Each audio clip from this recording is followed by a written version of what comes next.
la vida pure. Les corps bronzés sur le dance floor. On a la moula, on veut encore. Dansant sur le port, les lumières dansent. Monaco, ah ouais. Tout le monde pense qu'il faut être millionnaire pour réussir un business à Monaco. Aujourd'hui, je vais te dévoiler 5 business hyper rentables que tu peux lancer à Monaco sans être millionnaire. Alors, reste jusqu'à la fin. Un territoire de 2 km² à peine, coincé entre la mer et la montagne. 38 000 habitants. Et parmi eux, plus d'un tiers sont millionnaires. Chaque année, 350 000 visiteurs viennent y dépenser sans compter. Et pourtant, dans cette principauté qui semble réservée aux fortunes déjà faites, des gens ordinaires, sans capital de départ, sans nom de famille prestigieux, construisent en ce moment même des entreprises qui rapportent plus chaque mois que le salaire annuel de la plupart des Européens. Comment est-ce possible? La réponse tient en une seule idée, presque contre-intuitive. À Monaco, on ne s'enrichit pas en possédant des richesses. On s'enrichit en servant ceux qui les possèdent déjà. Voici 5 façons bien réelles, documentées, par lesquelles des entrepreneurs sans fortune personnelle exploitent aujourd'hui cette densité de richesse unique au monde. Premier business. Devenir la clé qui ouvre toutes les portes. Imaginez un instant la scène. Un homme d'affaires atterrit à l'héliport de Monaco un vendredi soir, sans réservation, sans plan, avec une seule exigence, que sa soirée soit parfaite. Il ne connaît personne sur place. Mais il a un numéro de téléphone. Un seul. Celui d'une conciergerie privée. Ce métier ne demande ni yacht, ni villa, ni fortune personnelle. Il demande un carnet d'adresses, un sens aigu de la discrétion et la capacité de résoudre n'importe quel problème en quelques heures. Réserver une table dans un restaurant complet depuis des semaines, affréter un hélicoptère à la dernière minute, obtenir l'accès à une plage privée du Larvoto ou du Cap d'Aille, organiser un événement entier en quelques jours. Les agences spécialisées dans ce secteur, aujourd'hui bien établies dans la principauté, prouvent chaque jour que ce service se vend à prix d'or, précisément parce que leur clientèle a déjà tout, sauf le temps et les contacts nécessaires pour l'obtenir vite et bien. La beauté de ce modèle, c'est qu'il repose entièrement sur du capital relationnel, pas financier. On ne facture pas un objet qu'on possède. On facture un problème résolu, une porte ouverte, un accès obtenu là où l'argent seul ne suffit pas toujours. Deuxième business, vivre du port sans posséder un seul bateau. Au cœur de Port Hercule, des centaines de yachts se croisent chaque saison, certains valant plus qu'un quartier entier d'une grande ville. Et derrière chacun d'eux, une armée de prestataires s'active, sans qu'aucun d'entre eux n'ait besoin de posséder le moindre navire.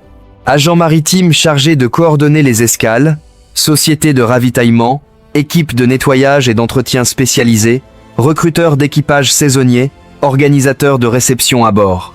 Un jeune agent maritime qui débute peut, avec une connaissance fine des procédures portuaires et un réseau de contacts encore modeste, commencer à coordonner l'arrivée de quelques yachts par saison, gérer leur ravitaillement, organiser leur entretien, sans jamais avoir investi dans une seule embarcation.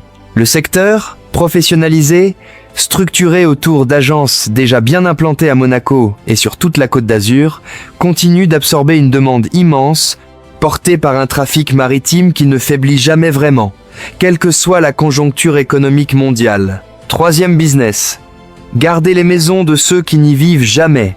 Voici un détail que peu de gens connaissent sur Monaco. Une part considérable des propriétés de la principauté reste vide une bonne partie de l'année, leurs propriétaires vivant entre plusieurs continents, plusieurs résidences, plusieurs fuseaux horaires. Ces appartements et ces villas, souvent parmi les plus chers du monde au mètre carré, ont besoin d'une présence humaine constante.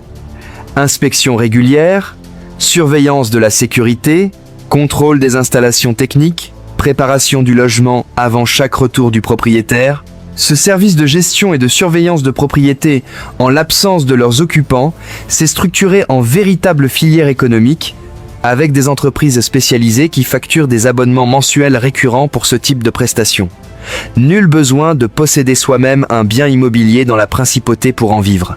Il suffit d'être la personne de confiance à qui l'on remet les clés, littéralement, de ce que l'on possède de plus précieux. 4e business.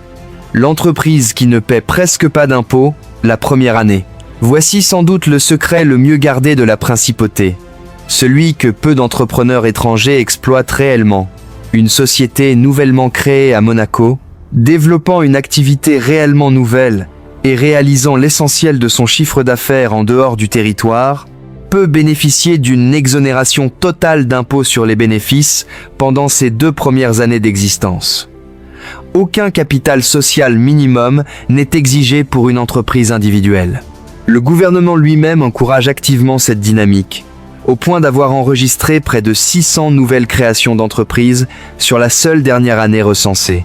Concrètement, cela signifie qu'un consultant, un créateur de contenu digital, un prestataire de services à distance peut installer administrativement son activité à Monaco, servir une clientèle internationale depuis son ordinateur et conserver la quasi-totalité de ses revenus pendant les 2 premières années, sans qu'un centime de capital de départ colossal ne soit nécessaire pour se lancer. Ce n'est pas une fortune familiale qui ouvre cette porte. C'est simplement la connaissance du bon cadre juridique, disponible à quiconque prend la peine de se renseigner sérieusement. 5e business. Vendre le temps que personne d'autre ne veut perdre.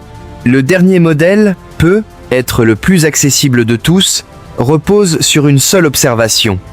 Dans un environnement où la clientèle dispose de moyens quasi illimités mais d'un temps terriblement compté, chaque service qui fait gagner des heures se menait à prix fort. Organisation d'événements privés sur mesure, personal shopping dans les boutiques les plus exclusives du Carré d'Or, coordination logistique autour du Grand Prix, accompagnement culturel pour des visiteurs de passage, autant de créneaux où une seule personne, méthodique et bien organisée, peut construire une activité rentable sans le moindre investissement matériel lourd. L'écosystème monégasque, porté par des structures comme l'incubateur public-privé de la Principauté et par des réseaux d'affaires réunissant plusieurs centaines d'entreprises membres, continue d'accueillir chaque année de nouveaux entrepreneurs venus tester exactement ce genre d'activité de service, à taille humaine, sans avoir besoin d'un capital de départ hors de portée, du commun des mortels. La vérité, derrière ces 5 histoires, ce qui relie ces 5 modèles, ce n'est ni la chance, ni l'héritage, ni un compte en banque déjà bien rempli avant même de commencer. C'est une observation simple, presque évidente une fois qu'on l'a comprise. Dans un territoire aussi dense en richesse, le bien le plus rare n'est jamais l'argent. C'est le temps, la confiance et l'accès.